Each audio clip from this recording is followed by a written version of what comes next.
Lovely party. I enjoyed the reading material immensely. So what's the verdict? I am an autumn. Interesting. Isn't it?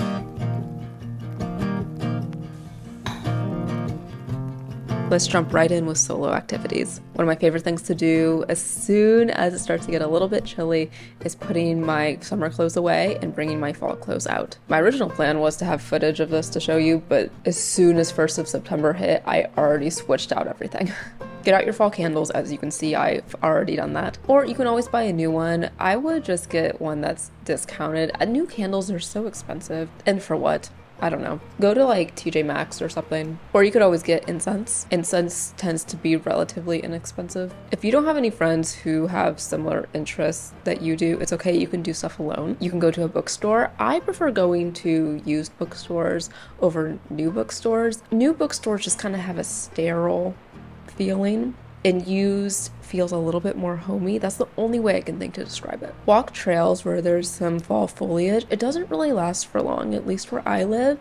It's like we have maybe 2 weeks of like good fall foliage colors and then it's gone. So don't miss that. And if you're into journaling or scrapbooking, make sure you pick up leaves that you find on the ground, like really pretty ones. A bullet point I have wrote down is just fall baking and cooking. These are your comfort foods: breads, soups, desserts, anything pumpkin. Cooking when you don't necessarily have to is very relaxing. Not cooking when you're hungry, I should say. Right now it's raining outside. I don't know if you can hear that. It's very gloomy. It's very dark. As you can tell, I am directly in front of a window. So as soon as I'm done filming this, I'm gonna put on Gilmore Girls and I am going to cook carrot soup because I'm trying to be healthy. And honestly, it doesn't taste that bad. And it's comfy, it's cozy, you know. Another thing you can do to romanticize this fall is prepare for the dreaded time change and shorter days. This is where the sponsor of the video, BetterHelp, comes in. BetterHelp is a platform where therapists and clients can communicate effectively to get the most out of therapy. For as long as I can remember, winter has been a struggle. I don't do well without sunlight. But going into my 20s, I've learned some things to do that's really helped, you know, some tools to add to the tool belt. The first thing to do, and in my opinion the most important, is to recognize that lack of sunlight can drastically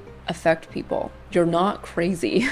Once you realize there's a problem, you can start seeking help for it. You can start doing research. You can get advice from people who also have a hard time in winter, or you can go to therapy. The therapists at BetterHelp are experts that can give you guided help, offer effective ways to cope with and solve problems, and give you a safe space to talk without fear of judgment. You don't need to have a clinical mental health issue to benefit from therapy. I was in therapy very briefly, and it was helpful, but one thing that kind of stressed me out about it was the cost. Therapy can be costly, but online therapy platforms offer affordable options. So if that is something that's been keeping you from therapy, I would just urge you to go check out BetterHelp. If you're struggling and think you'd benefit from a therapy session, you can click the link in the description of this video, or you can go to BetterHelp/Olivia Lee, and that'll get you 10% off your first month of therapy. Thank you, BetterHelp, for sponsoring this video. Make a cozy nook. Now, you don't have to go out and buy like a new armchair or an oversized beanbag. You can use what you have. You can use your desk. You can use that chair that's already in the corner. You can pull out your cozy throw blankets and stuff. Don't feel like you need to buy stuff for this, but you can if you want to. The stuff you would need is going to kind of depend on what you're going to use it for. If you're going to have like a little crafting nook, a video editing nook, a bird watching nook, just a reading nook. Have a few fall drinks up your sleeve that you know how to make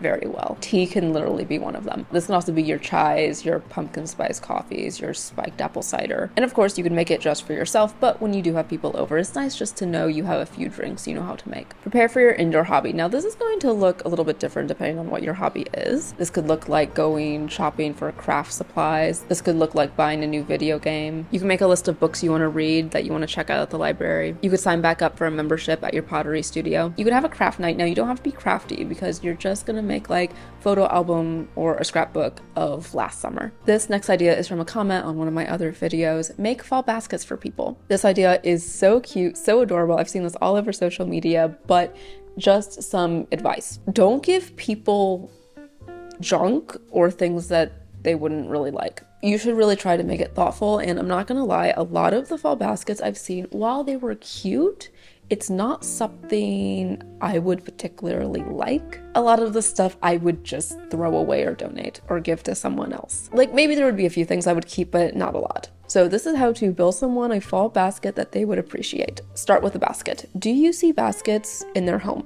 If not, maybe put down that beige basket you just bought at TJ Maxx. Try to remember what they corral their stuff in, if anything. Maybe they use something like wooden crates. You also don't have to put stuff in like a basket or a crate shape. I personally would adore getting a really cute tote bag, but if they're also not a tote bag person and you can't really find anything that great, you can just go with like reusing a gift bag that you have at home. So what to fill up your bag or basket or crate with? Try to think about their hobbies. If they like reading, go stalk their Goodreads account, try to find a book for them. If they like puzzles or board games or card games, that's really easy too. It's a little harder when their hobbies are digital, like listening to music or coding or video editing. You know, like these hobbies that don't really have many physical things associated with it. So instead, you could get them a craft that they've shown interest in the past. For example, I'm not a scrapbooker. Like it's not something I really do on a regular basis, but I would love if someone got me a scrapbook and scrapbooking supplies. You can look at what they collect, if anything. Maybe it's plushies, maybe it's pens, maybe it's stickers. Another thing to note is if they like Halloween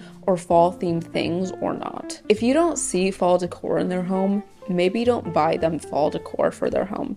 If you don't see Halloween dishes, maybe don't buy them a Halloween themed mug. You don't have to go like all out with the fall or Halloween theme if you don't think that's something they would really appreciate. You can just go more like the cozy route. I think that's generally a safe way to go. You might want to consider buying them like an experience. Something I would really like is getting a gift card to my favorite coffee shop. We could either go together or it could just be for me. I feel like I just told you a lot of things of what not to get them. So here's just a really quick list of what I think are mostly safe options that you could get someone. Non-scented lotion, also plain chapstick, cozy or fuzzy socks, hair ties or scrunchies, a mug from their favorite coffee shop, slippers, a throw blanket, homemade food that you made, maybe bread or cinnamon rolls or something, their favorite non-perishable snack, and one of their favorite hot drinks. So hot cocoa, tea, coffee. Remember last month in August how we cleaned out our closets? But you will thank me in the future. Yeah, that was perfect because we just made a little bit more room for some more clothes. So I have a list of what I'm looking for, and basically it's cozy, autumnal. Obviously. Anyways, I made my chai and I'm gonna go pick up my mom and we're gonna go together.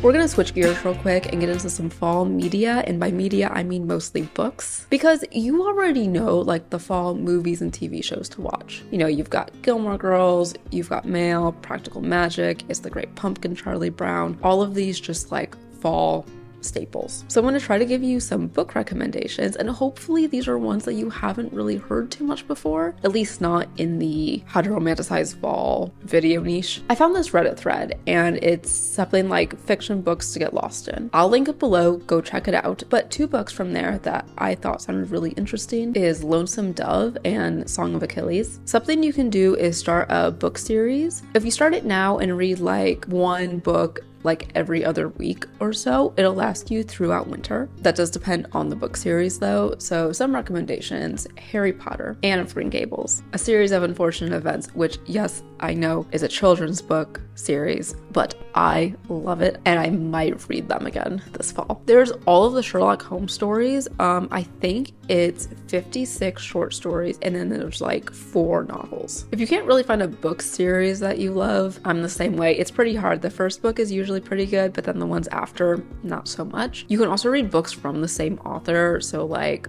John Green, and then reading all of his books. So this is something I'm trying to do. I'm trying to read with a podcast. I'm listening to like a dark academia podcast where they talk about books. And if I want to listen to their podcast about the book, I have to read it first. So then it's like a little like book club. So you can find a podcast. Podcasts are kind of hard to search for and find, so check on YouTube. Oh, and then music. Spend some time creating your fall playlist or adding to them. I love adding to my fall playlist that I've made from years before. I'll throw my playlist up here if you need some song ideas, but I'm pretty picky with what I put in here. It's very curated. My fall playlists are some of my best playlists, and that's all I'll say about that.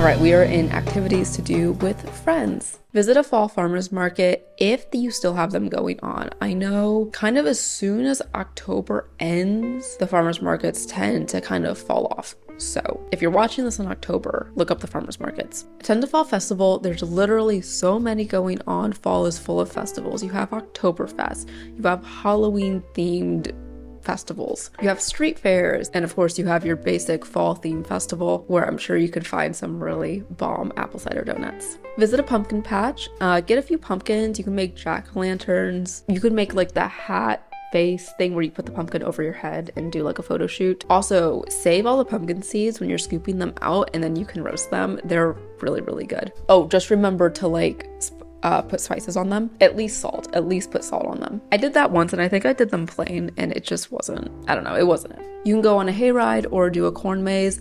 If you do go to one of the fall festivals, they'll probably have one of those there. Host a dinner where you provide the main meal and then everyone brings like side dishes or desserts. Depending on the vibe and the group, you could make it into a sleepover or just have like a movie afterwards. Alternatively, you could have a board game night. Whatever type you choose, I would try to make it fall themed, I guess. These are kind of my two favorite vibes when it comes to fall get-togethers. You have the classic fall candy corn jack-o'-lantern vibe. I'll have to put up pictures. And then there's like the dark academia candlelit wine and goblet vibe. You can go to a haunted house if you like that sort of thing. I do not, so I will not be going to one. You can do a fall picnic, especially when the foliage is like at its brightest. You can also have a bake-off or a bake party where everyone brings their own ingredients and you guys just spend the day baking. Once everyone's is done, you can like split them up and everyone takes a little bit of everyone's. If you do this, depending on how big your group is, a lot of people are probably gonna want to do like the really sweet desserts. So what people would appreciate, I think, if you could do this or get a few people to do this, is make like breads